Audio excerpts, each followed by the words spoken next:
आज 23 एप्रिल 2024 जागतिक पुस्तक दिन। सर्वप्रथम सर्वांना माझ्याकडून जागतिक पुस्तक दिनाच्या हार्दिक शुभेच्छा। तर मित्रांनो, आजचे युग हे इंटरनेटचे युग आहे।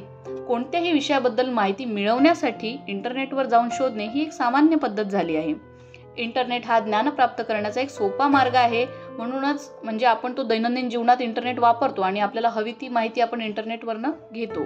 परंतु पुस्तकांचे महत्त्व हे आजही कायम आहे, कारण आजही शाळेमध्ये पुस्तकांच्या माध्यमातून शिकवले जाते। त्यामुळे लहानपणापासूनच पुस्तके वाचण्याची सवय ही आपण लावायला हवी। तर पुस्तकांचे महत्त्व यावर सुचलेल्या माझ्या काही कवितेच्या ओळी आहेत, मी ते तुम्हाला सांगू इच्छिते।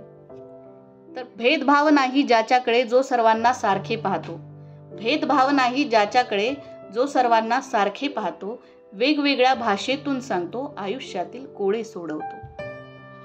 चांगलं व्यक्तिमत्व घडवतो, चांगलं व्यक्तिमत्व घडवतो, चांगलं वाईट बरोबर कळवतो। जगाकडे पाहण्याचा दृष्टिकोन बदलवतो, जगाकडे पाहण्याचा दृष्टिकोन बदलवतो, चारित्र्याशी भेट घालून ऐक्याचा धडा शिकवतो।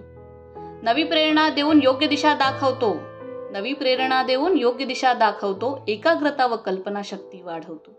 मजबूत शब्दसंग्रह आणि ज्ञानाचा पाया तो बनवतो, मजबूत शब्दसंग्रह आणि ज्ञानाचा पाया तो बनवतो। कधी न संपणारं भांडार आहे, कधी न संपणारं भांडार आहे, ज्ञानाचा संचार करते ते फक्त पुस्तक आहे, ज्ञानाचा संचार करते ते फक्त पुस्तक आहे। तर पुस्तकं ही आपली सर्वात चांगली मित्र आहेत, म्हणून सर्वांनी नेहमी चांगली पुस्तकं, चांगली ज्ञान देणारी पुस्तकं वाचलीच पाहिजेत। अजूनही सुरुवात केली नसेल तर आजचा दिवस हा खूप छान आहे, त्यामुळे आजपासून दररोज एक पान तरी वाचा।